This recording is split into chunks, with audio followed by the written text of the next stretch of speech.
Good morning. Welcome back. Karen Bonafilio, Inner Realms, Outer Journeys. I hope everyone's doing well today. I have a special guest today, and this is Bev Martin. Bev, would you like to say hello to the audience? Hello, everyone, and hello, Karen. Thanks for having me here. I am so glad to have you here. I'm going to have Bev tell about herself in a moment, but I want to tell you something.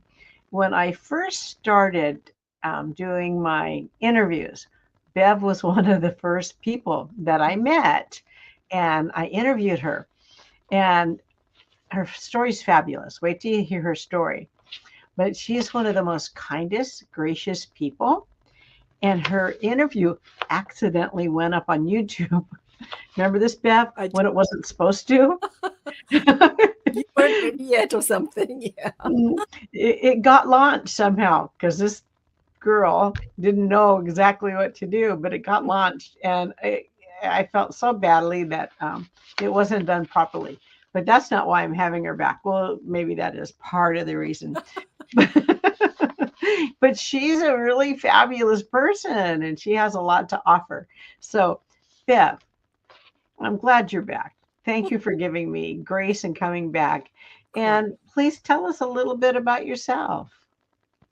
Well, let's see. I'm always so much more interested in listening to everyone else, so I'll do my but one of my gifts is listening. And it's listening to my clients who draw near, who come to say either, oh my gosh, I'm having weird spiritual things happen. What is it? I love to help people with those. I love to help people listen to someone on the other side who's gone on ahead to facilitate those conversations when we're helpful. And I love to listen to the soul because my understanding is that here we are in this earthly realm without many instructions. I remember as a teenager going, so like, where are the instructions? Like, how do you do this thing? And there were certainly lots of advice, I suppose, or rules. Some came from, religion, some came from mom and dad. There were all these rules. But because I do listen to the soul, thank goodness for me, my soul was like, yeah, those rules, not so much for you. That one, maybe so.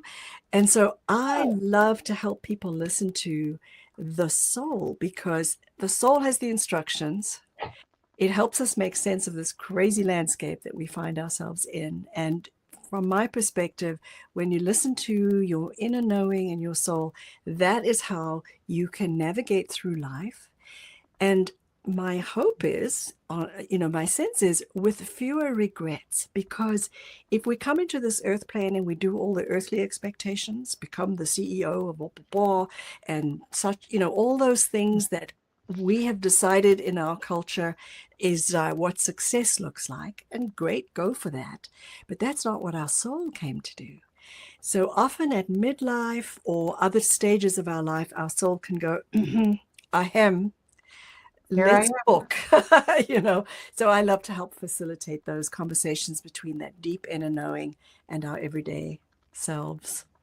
Well, Bev, I have never heard anyone say that. And that's so unique and humbling and fabulous. How do you coach someone in listening to their soul? Is it through hypnotherapy, or is it through meeting with that person? I don't want you to give any, I'm just curious. Sure. So mostly meeting with the person. So I'm trained in all the things like hypnotherapy, neuro-linguistic programming, a skill called clean language and symbolic modeling, which I'd love to talk about. So I love the actual like nitty-gritty of how does one deeply listen. But listening to the soul is just like that, like saying, let's sit together and either seeing through what's going on in a person's life, because oftentimes, even things like illness, often an illness is the soul saying, dude, slow down. Listen to something else, So the physical body can often be one of the ways. I mean, I remember many years ago, I was working at a bank back in the day in South Africa, which is home to me. And I got up early in the morning, put on my outfit to go and work. I was working in the training center, which was very fun and creative, but still, it was a big corporation. And I remember getting ready for work and looking at my bed and going, oh, I wish I could just stay in bed. Well, subconscious mind was listening, and I got really sick for a week. And so that was like, oh, wait a minute. That's Let not me what you meant. clarify. Yeah. Let me clarify. So some of those just language skills, which I love and I have learned, is a helpful way to help people be sure that we are listening to ourselves in a good way and also directing ourselves in a good way. But one of the first ways, I'll sit with someone nowadays on Zoom, people all over the world will sit together. I'll usually have my tea and we'll meet. And so the client can either tell me, here's what's going on in my world, help, right? Or it'll be something like, I see a pattern. The client will say, I see a pattern. What else could this mean? If this was a deeper part of me getting my attention, what else could this mean? And so I'm listening in that way. And then I'm listening to spirit guides who, thank goodness, have the instructions, have the blueprint, love us dearly, and using metaphor, symbol, language, clear on, they just tell me what to say. Then the client and I sit down together. I always say to whomever it is that I work, even if they've just begun exploring their spirituality and their intuition, I always help them to know that they already know what they're coming to me to help them know. I don't have a whole box of information that they don't have access to, but I might be just more well-traveled in how to open it and how to understand it. So we chat, we laugh, and spirit guides are hilarious. You probably know this. You probably know from your communication with your beloved, that lightness and humor often really facilitates the communication. So oftentimes I'm just helping someone to lift up, raise their vibration and their frequency, that the heaviness of whatever they're dealing with could be what's getting in the way of them hearing themselves more clearly. So we deal with, allowing someone to be more light, to listen to the body, to respect their own perspective. I always say, trust your knowing. And that's something that develops, that you say, oh, more and more, I can trust my knowing. Trust your knowing. Mm-hmm. And you're connecting them with their higher self. Their soul is their higher self. Yeah. And you're right. They know everything. We come here knowing everything. We just don't remember it. And you're helping with the remembrance. Yeah. And it's fun. You're not telling them anything they don't know, but they just don't remember that. Exactly. And that's what I love. I love it. And, over the years, I've been doing this for 30 years, but I love it when a client will say, it's funny that you say that. Or like you can just sort of see their own light bulbs coming on, because I'm very clear that I don't want anyone to think I am the font of all wisdom. I'm an interpreter. I'm a connector. I help everyone connect with themselves and with the divine. But I do love those little moments when you see the little light bulb. Wait a minute. Yeah, that's nice when they discover that. That's really, really cool. Yeah. Okay. And Bev, you have such an easy, light way about you.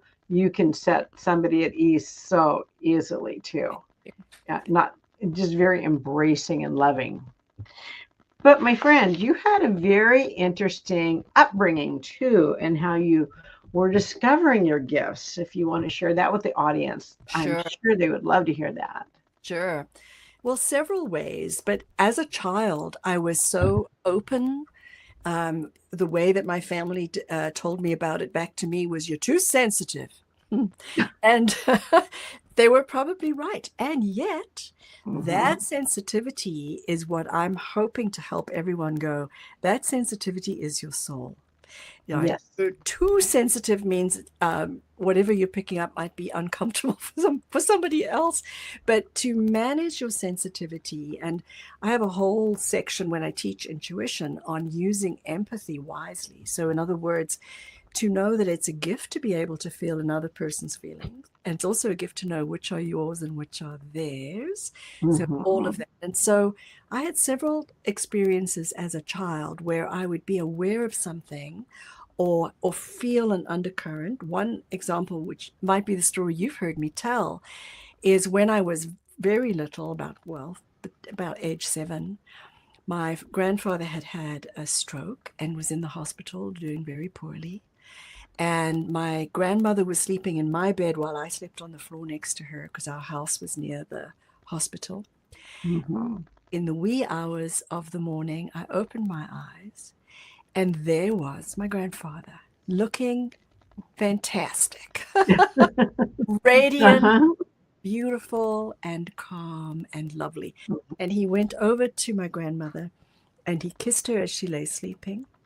Oh, The gosh. room was full of light. And he, I thought, walked out. And in my youth, I was like, he's better. Yeah, he's doing better. He's better. He's Yeah. here. He's home. I'm so happy he's great, compared to the person I'd seen in the hospital just that morning or the day before. And so here I am going, woohoo, good news, Grandpa is better. And then the hospital called to say that he had passed. And I realized then when I was like, but he's fine, understanding that, okay, he died, but he was so happy. We've never seen him so happy. And then have family members go, shh, don't do that, And so that was my first conscious example of, this is what I know, that even after death, this person is radiant and all is well. But everybody here is telling me, don't be, it's going to be upsetting, keep quiet. I was like, well, which is it? And you're just a child. And I'm just a child. And then people say things like, he's in a better place, but looks so sad about it. I was like, well, I don't get it. So as a child, having several experiences like that, feeling one thing and then being told another. And so for quite a bit of my life, I tried to shut down the knowing because it was inconvenient. It wasn't going along well. I was like, if only I could just know what everybody else seems to know and turn down the volume on this other avenue, which I tried. And fortunately, I did not succeed because you weren't supposed to. No, exactly. But I was lucky because I met teachers who helped me to know what to do with the gift, that it was a gift after all, what to do with it, how to manage it, how to live in the world, knowing that you are, we each are, really a spiritual being having this physical experience, and how to have both of those be in harmony and in symphony. So very fortunately, I had teachers who helped me navigate that. I'm curious about a couple things. One, your grandmother, did you share with her your experience at that age when it happened, or were you shut down before you could do that? My parents shut me down, but I did share with my grandmother, and she did listen. Okay, good. To her to hear that. Yeah, it was helpful to her. My parents were like, don't be a nuisance. But but think about that. I mean, I know if I knew that my husband had come and kissed me goodbye when he left, that would have been wonderful to know. Yes. Yeah. But then you're a youngster and you don't know what's appropriate, what's inappropriate, and you're getting shut down and everything else. And plus, you are in a different country at this time, are you not? In South Africa during the apartheid regime. So talk about having some things with your eyes and feeling everything underneath, like, whoa, being told one story and then feeling another. So I was born into that example of, there's one thing you see with your physical eyes and another knowing with your deeper knowing. Right. So it took some teachers to start you being comfortable with your gifts too, then. And one of the most pivotal moments too was a dear aunt of mine who's on the other side of life now, but she took me to the Spiritualist Church in Johannesburg. And I was like, so what is it? And she's like, I think you should come with me. And I think she knew more than, but thank God she took me. So we went to this very humble home in the middle of Johannesburg, and the chairs were set up like a church, and I was relieved. So now I'm like 19, 20 years old. I'm relieved to see that front and center is a picture of Jesus, the Christ, not hanging on a cross or anything, but also beautiful and radiant. I'm like, okay, that's good. I'm happy that there's a spiritual component to the spiritualists. Who knows what it even is? And so I'm sitting there. The people are very nice. Everything is going well. It feels a lot more jovial than churches I had been in up until then. What kind of church were you raised in? Anglican, which is very nice, but also just also had a disconnect between what my feeling was about joy and life. And, the job of the church is to instill obedience. And so it was doing that. But my soul was like, yeah, that bit's for you. Not so much. So you rebel. I was a rebel. And so I'm sitting in the Spiritualist Church, and on the platform is a medium from England. And the medium just looked like anybody's uncle. And he would listen and listen, go, and I'd be like, who's he talking to? And then he'd come to someone in the audience and say, I have a message for you from this person, and they say such and such. And because most of the people there had been in the Spiritualist Church for some time, they were not surprised. Oh, no. At all, of course, right? And so I would go on to become a platform medium like this person. But that was my first example of going, oh, it's not crazy. And I remember saying to my aunt, I'm not crazy. This is a thing. She said, oh, no, you are still crazy, but it is a thing. So that was the beginning for me of going, okay, I love that it was based in reverence for the divine. Yes. It's a bit different than being, obedient in a church. I can still be a very well-behaved church person, but that depth, the reverence for the divine, created a solid foundation for me. And then the understanding that life goes on after death, that we can communicate with ease with people who have passed, and then taking quite a bit of study with people at the yoga school, incredible teachers, because my same question from being a teenager in South Africa going, but what's the point of all of this? How is it seeing people suffer? And why, and so then having instruction in, the Vedantas, in the truths, in the real basis of spirituality, helped me understand, gave me a framework for what is this experience meant to be about, and how can we do it well. We're very fortunate. Did you go back to the church or just the one time? I often do, because I love ceremony, and I love having a place that is quiet, that is meant to be for prayer. But I tend to go back to, the Conference of Nicaea. Do you know what that is? So they call it the Conference of Nicaea, and in the Anglican Church, the Nicene Creed comes from then. But there was a time when the church, and I'm just talking broadly, and I'm really hoping I'm not offending anyone, but there was a time when the powers that be sat down and said, how can we make people listen to us and not be just talking straight to God? They can't just talk to God all by themselves, can they? So the organization of various religions got together so that we would pay our tithe that would be, and it was a way to make sure that society Oh, operated in a certain way. But there was a very particular, and I'm sure there are far more, proper scholar would be able to say, when those things came into place that said, there are organizations that would have you communicate with them, and then somebody in just a really nice outfit would go, hold on, I will see I will take your prayer to God. Instead, we know that our prayers, that our own relationship with the divine can be mhm. one. We don't need an intermediary. Yeah. Uh, and so I learned a lot, and I love the church as a container for divine communication, absolutely. But Mhm. I'm a bit picky about whose rules.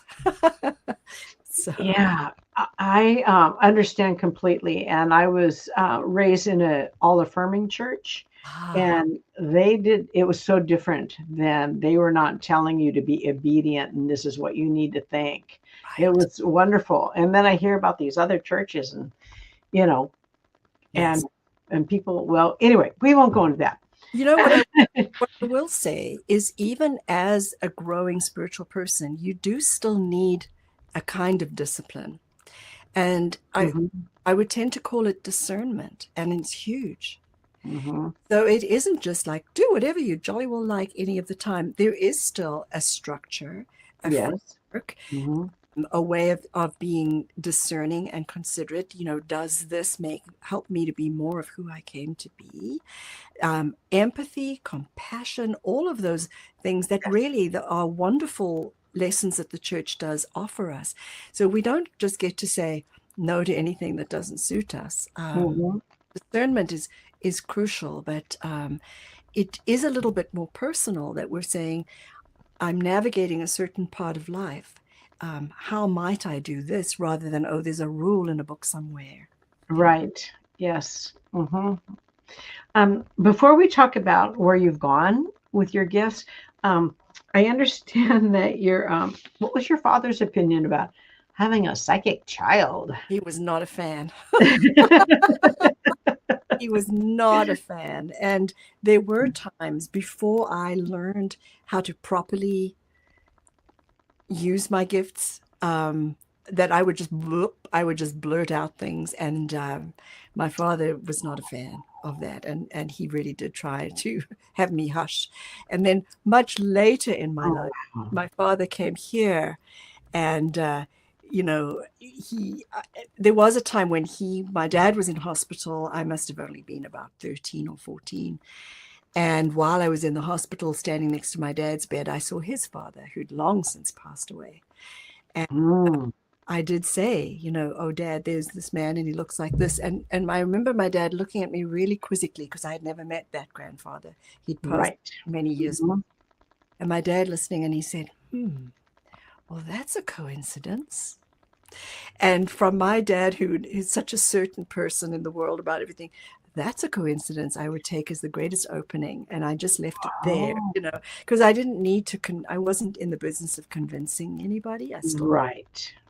but it was a moment where he took comfort that his father was standing next to him. And so I could just deliver the message and leave it at that. But mostly, especially in my youth, uh, he was nervous about it. Well, he didn't want you branded as a certain thing, or do people think you're crazy, or because it can be very out of mainstream Yeah. unless you have a community embracing you with that too, which you found in the spiritual church Yes, very much so. in the same area. I might Yeah. add too. My Yes. goodness. And spiritual guides. How do you feel about spiritual guides? I love them. Me too. So I think of guides as emissaries of the most divine. I think of guides as a way for us to communicate with the divine in a user-friendly way. Um, so we have a relationship with our guides. I think we have a relationship with the divine, but it's in a way more user-friendly or easier to say, I'm going to listen to my guides who know me well, so when I'm working with the client, it's my guides are guiding me, and then their guides are saying, help with this or that, or notice such. And so I think of guides as the ones who hold the blueprint when we came into life. And before we came in, we were in our unlimited soul and our unlimited spirit. We weren't in the Right. density of earth plane, right? Mm-hmm.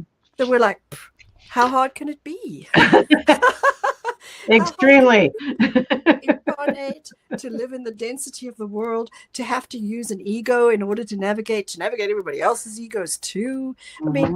so before we come in, we're like, piece of cake. I'm made Yeah, of the I most can do divine. this. Yeah.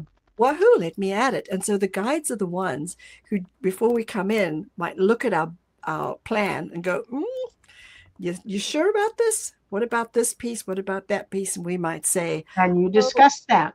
let's discuss it. These are the things I'd like to be sure I can accomplish in this lifetime. And the guides go, okay, we'll hold the blueprint and we'll help you remember what it is you came to do, but we'll also help you remember who you are. Yes. So I think of guides as a reflection of ourselves. Each of us, guides are so different, and they match the person who they guide. But it's almost like our guides are Oh, who we that's would, interesting. right? Because it's resonance. It's like attracts like, Oh, that's a revelation to me. right? So a healer has a whole lot of healer guides Mm-hmm. because they also have an interest in you accomplishing what you've come to accomplish, and you resonate with them. So I would know if I had a guide showed up who was like an Olympic athlete, I'd be like, oh, I got somebody else's. They're not mine. Right? If I have a guide who's like, let's sit in the bookstore all day and read books, I'd be like, you're my person. So there's a match, a match in intention, a match in frequency. Do we sometimes get guides who are a higher frequency than our ordinary everyday ones? Yes. Yes. If Mm-hmm. we've got work to do and we need to call in a higher consultant. But the guides are God. The guides, Mm-hmm. Yes. they're user-friendly versions of the divine. Of the divine. So I talk to mine every day, Yes. all the time, and I always thank them too. And for myself, I figure I'm on my right journey because it's unfolding. And I Yeah. know a lot of people go, well, how do I know if I'm on the right journey? Mhm. Can you answer that question?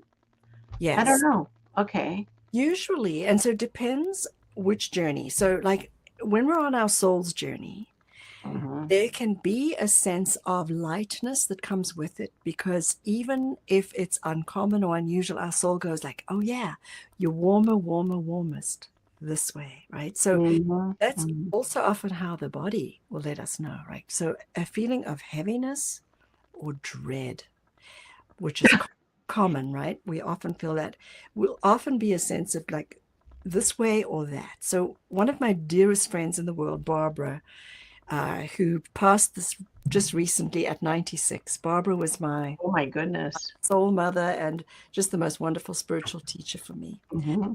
I remember years ago when I was also newly in the United States, and I was offered a kind of a job where I would have accommodation, which I needed. And I Mm-hmm. said to Barbara, I said, well, I could do this and work for this man, and I would have accommodation, and I would have to do all of these things. And she said, Bev, do you want to? And I'd be like, no, I don't want to, but I could.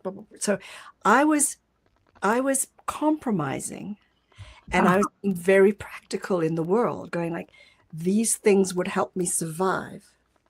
But Barbara was acting like a guide for me, going like, in a way, will it make your heart sing? I'm like, no, it really wouldn't. Mm-hmm. So one of the ways you know you're on path is when there's a lightness for you. Does it mean it's easy? Not necessarily. No. But it feels like, okay, this is my walk to walk. This is Excuse my me.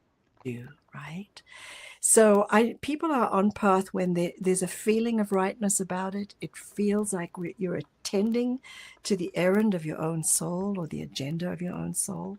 Mm-hmm. Your soul chose before you came in which chickens would come home to roost in this lifetime. Mm-hmm. And so oftentimes there is a sense of, this is not easy, but it is mine to do. We're on path. I agree so much. That's beautiful. I know I have been told that, and you know my story. I Uh, do. yeah, And all the losses you faced, one after the other, that still just gives me pause. but guess who decided that? Yes, I know. Mhm. Say more, and I hope your audience knows. Say more. So I had decided that in the heavenly realm when I came here, because I knew I had to face death. And I also know I was counseled not to take on all that I did. And I just said, no, I want to do it. I want to do it. I want to just get it done. Right. Well, it about killed me, but I got it done and I Yeah. survived. And I have flourished from um, that death. I had lost my dad, my mom, and my husband in a 13-month period. Just, My three main supports, and it took me to my knees. yes. And yeah, I just wanted to die. I wanted to go be with them. They're in heaven having a great time, and here I am picking up all the pieces. It was difficult. Very different. Um, but we decide that, you guys. So, Yep. I know that's really can be hard to accept, especially if you are like if you have cancer or you have some infirmity and you're thinking, why would I choose this? Right. Then you need to talk to a psychic medium so they can help you out. And Okay, so Bev, tell us your adult life, what you did and what you're doing now too. sure. So, that pivotal time at the Spiritualist Church was so life opening for me. Hmm. And going, oh, and then of course I got to study with mediums. I got to be the person standing on the platform, and all of that is very educational. Oh boy. Hmm. Very educational with spirit, and I made a deal with guides too. I was like, if I'm going to stand up there and deliver messages, the kind of certainty that we would normally have, right? If you're just giving a speech, you kind of know what you're going to say. Yeah. When you're delivering messages, you don't know. And I used to say to spirit, only let me deliver that which comes from the divine.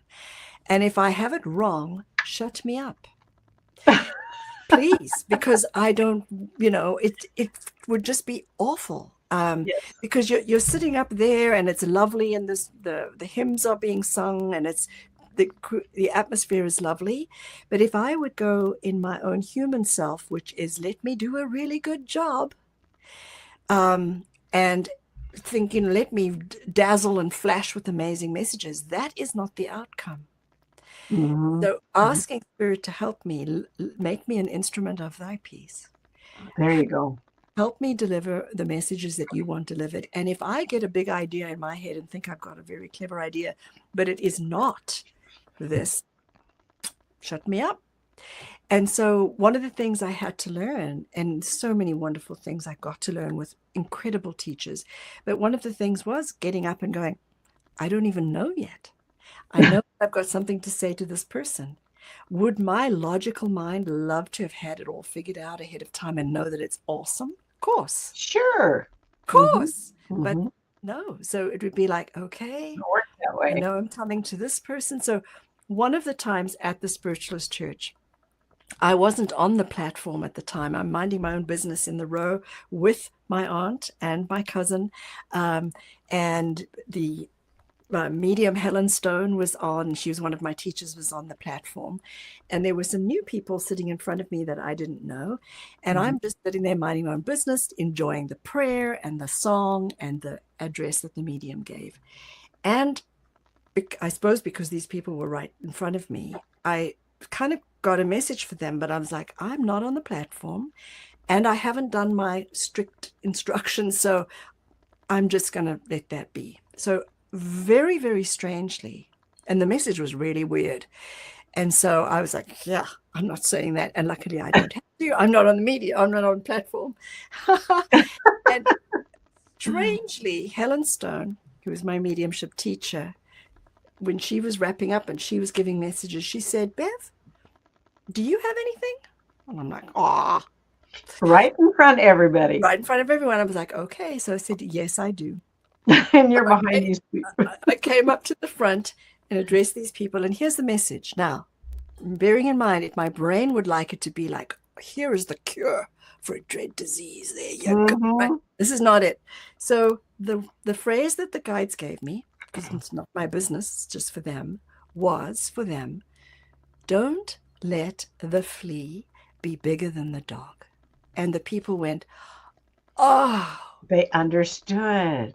they understood fully. I was like, what on earth? Because it's not for me to have it make sense, but I did ask them because I wanted to know. So afterwards, we always gathered for tea and chat and everything. And I went to them, I said, that made sense to you? They were like, yes.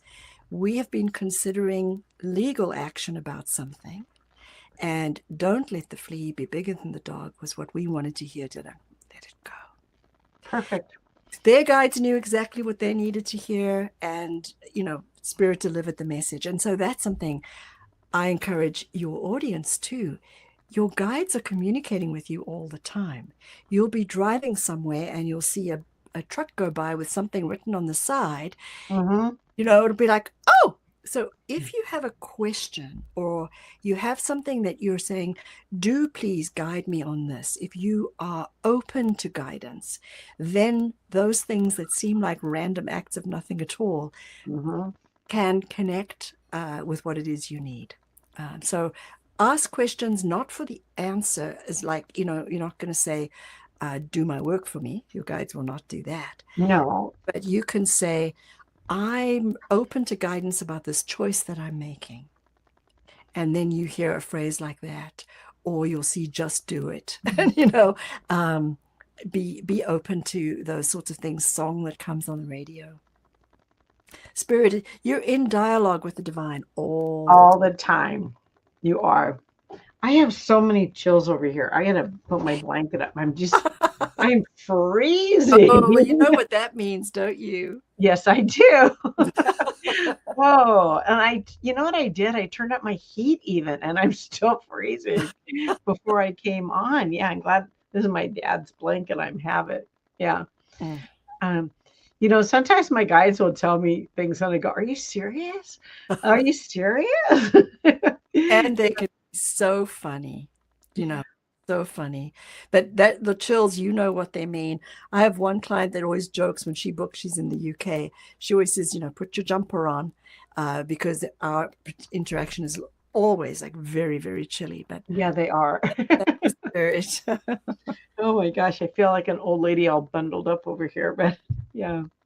So what do you know, Bev? You're such a delight. What are you doing right now? I know you teaching classes, and I also would like you to talk about NLP because we have not talked about that a lot on the channel. Sure. So I want people to know about that also, You please. bet. So I love NLP. It stands for Neuro-Linguistic Programming, so brain and language. And it's the language part I particularly love. And so I'm a master practitioner in this, especially to do with health. So it has to do with like, how are we thinking? So that young me that looked at the bed and said, I wish I could stay in bed. I now know I wouldn't say that, right? I would say, seems like I need some rest. How might I do that and keep myself well? So Yeah. it's a way of working with our subconscious and conscious purposefully and mindfully so that we don't have things happen to us quite as much that we are happening Mhm. things. So to be intentional, Oh. right? So to be intentional and with language. So when I'm working with my clients, if they've come for coaching, we might use a little bit more NLP, but my intuition can't go off. So Hmm. if someone I do work with people who are working in the executive realm or working with things that they might call the real world, and so I might use more of my NLP skills, and I'll ask them, hey, this is coming to me. Is it okay with you if we go a little woo? And most often, because they've selected me as their coach, they're very happy to do that.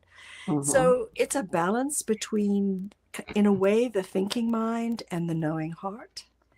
And those two should not be opposites. They need to work together. So I see clients for personal change and growth, coaching, that kind of thing. And then Hmm. for what we're calling readings, but it's all together. And so even in a reading, when I'm listening to spirit, I can't not also hear how a person phrased a certain thing and go like, I wonder if there's a way that they could be thinking about that would be more supportive for Well, them. that's good. They get a trifecta going on. Yeah. They have a coach, a psychic, and a medium. Yes. And there might be more that I don't know about that you're doing too at the same time. Basis, and really a traveling companion. We're all doing the best that we can. Yes, we are. We're just doing the best that we can in a world that can at times feel pretty heavy. And I saw one of my teachers just recently last July when I was in South Africa, and I'm paraphrasing what the teacher told me. They said it in so much wiser words, but I came away with the notion: our job is to resonate with joy, no matter what. No matter what. That's beautiful. Right? It's not to say, Pollyanna, I'm going to ignore what's going on, la la la, and be joyful. But like, how might I resonate with the lightness of my soul, even when this is a heavy day or things are happening in the world that are heavy making and hard to bear? How might I not resonate with the weight of it, but bring some of the light of it? Because that's our job. Those words are so wise right now. So extremely wise. Yeah. Really. Yeah, I know, especially now. It's right. And it's not easy. I mean, I remember a young client years ago when I was still in my physical office. Now I just work on Zoom. But I was in the physical office. She was a young woman in her 20s. And she was making one mistake that we no longer make, which was kind of asking the guides, here's a question, you give me the answer. Where Spirit often will say, we'll help you find it. Or you already know, right? They're not there to answer to us. They help us find our insight. But she asked in the reading, she said, so what's my purpose? As if purpose was just let me look it up in a book, And I sat with it for a while, and the guide said, tell her, her purpose is to love. And I did that, and I said, your purpose is to love. And she said, oh, is that all? And guide said, give it a try. It's one of the most challenging things to do and to be. It's not, oh, is that all, right? It's, oh, my purpose is to love. How can I be kind and loving to myself, others, people with whom I disagree? So love is a big assignment, and we have all the help in the world to do it, but it's not easy. No, it's not, especially when something rubs you the wrong way, and you're supposed to respond with love in your heart. Right. Yeah. Well, I hope she found her purpose. I'm certain that she did, because her guides were so considerate when they were like, well, tell her it is her purpose, love. But they were very aware that it's too early even for her to ask it. Probably in the course of actually living her life, she would come to places would be like, oh, even if not my whole purpose, but like, what's my purpose now? Or how am I now to be loving? Or you could ask, how can I enhance my purpose or something? Yeah. So, Bev, right now, are you offering classes? You're offering I will do. I've got my intuition class coming out later this year. I'm thinking around September. And that will be online. And so what people will do is they'll go into the portal and see a video, and then we'll join live and do Q&A. So that way people can see, like I've got 9 important areas that Spirit has helped me design over time. And we'll take each one to speak about that and then have Q&A, so that people will have an opportunity to say, you taught me about, say, how to ask a question that my soul can run with. It's one of our modules, but will you help me apply it to this specific thing? So, that's good. Yeah. Good. Yeah. That's so good. Practical work. Very practical. Yeah, very practical. Okay. Are there other classes you're offering too down the road? Or that one? Spirit is pushing me in a way, I would say gently encouraging, but they're getting tired of me procrastinating on just starting a group, on just having a group for spiritual things, just to get together to talk about stuff. And there's more and more interest in that. People just saying, could we just, when one or two are gathered, right? When people gather of like mind, just the support of that community that you mentioned, it's Okay. really. I was just looking here again. Do you work with healing too? Yes. Yes. Okay. Yeah, very well. It is all healing. And one of the healing realms, which comes from NLP, was a deep understanding of how to listen to a symptom, because a symptom is not always physical, right? And so helping you, I'm sure your husband Carl would have done this a lot in his work as a chiropractor, like not just treating the physical body, but to go, Oh yeah. this person gets a stiff neck when this is happening. Like, The what's going energetic on body. there, right? Mhm. The energetic. So healing in many ways also for me is a way of listening, to listen to a part of ourselves. Often by the time I see the person, I used to work quite a bit with people with fibromyalgia, where the person was Oh, tired, Bev.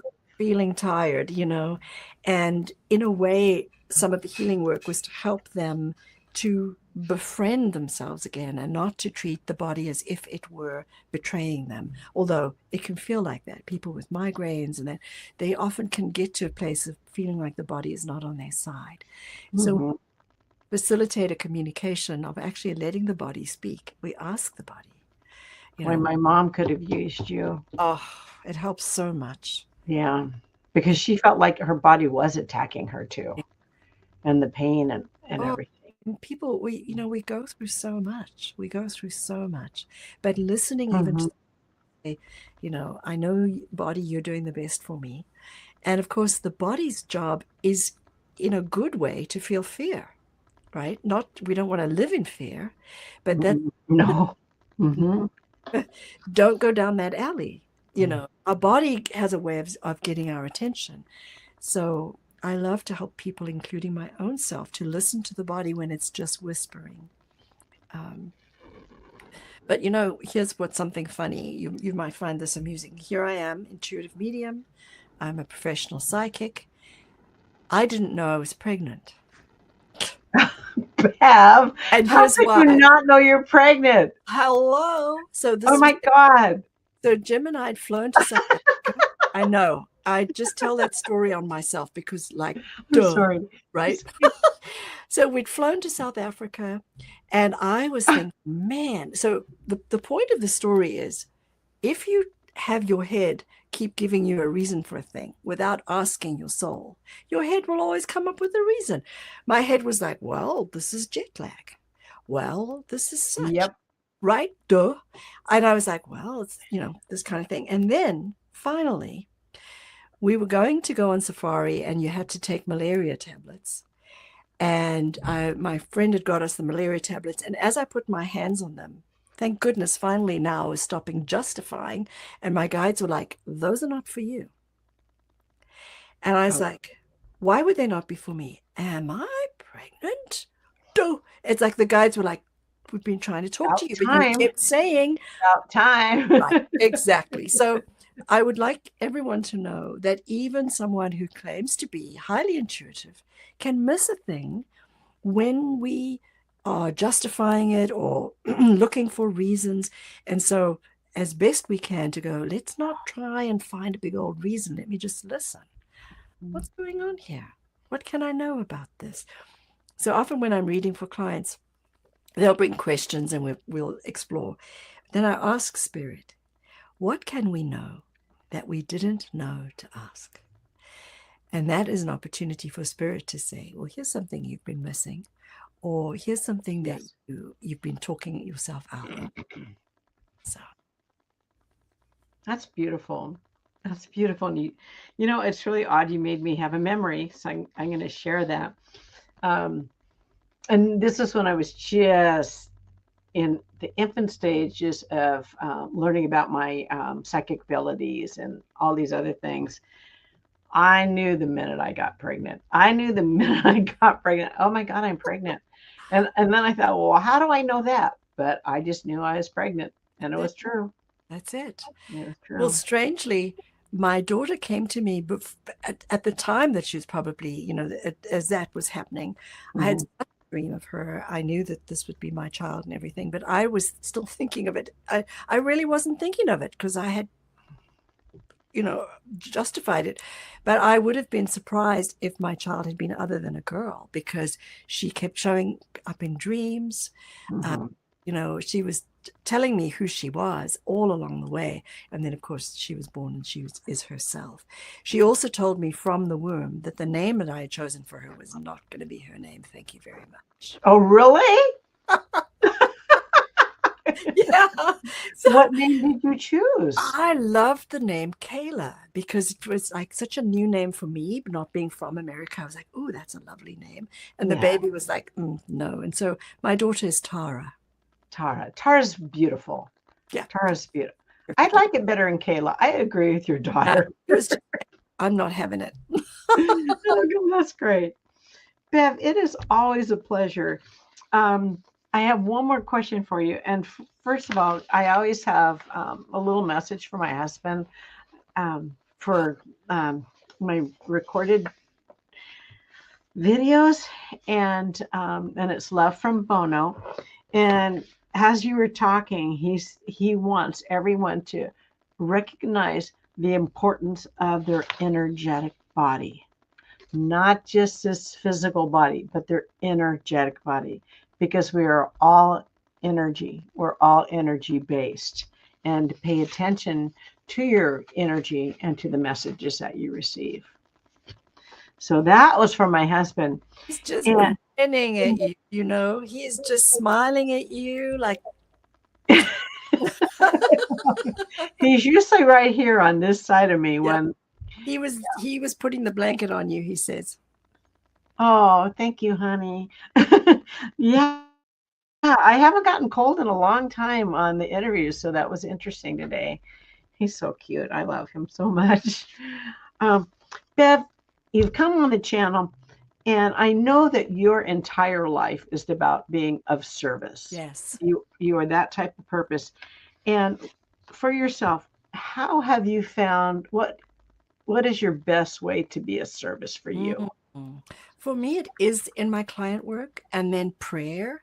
So I love it. I will often get an email from someone just saying, this is going on, and I will just put that person in my prayer. And, Oh, it's not even like, oh, I have to know that person's name and address. It's just like anyone going through such and such. So I love to serve. I always turn hands face up. I feel like when you send love out into the world, I'm not sending only my own personal love, it's all of the love, but it's not like directing it. It's like saying, oh, over there, send it ooh. over there, like shine it over here.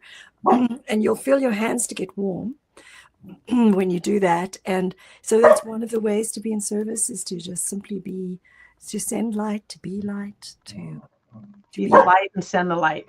in the light. My puppies are playing right now. I think they like what you have to say. Seriously. Bev, a complete pleasure having you. And I'm glad that you came on the program again so much. I really am. Thank you for having me. This is really Yes. fun.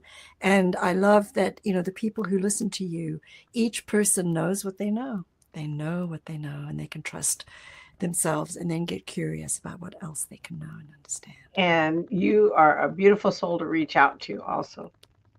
Yeah. Okay. Thank you, my friend. Lots We'll of talk love. Thank again. you. Okay. Bye bye.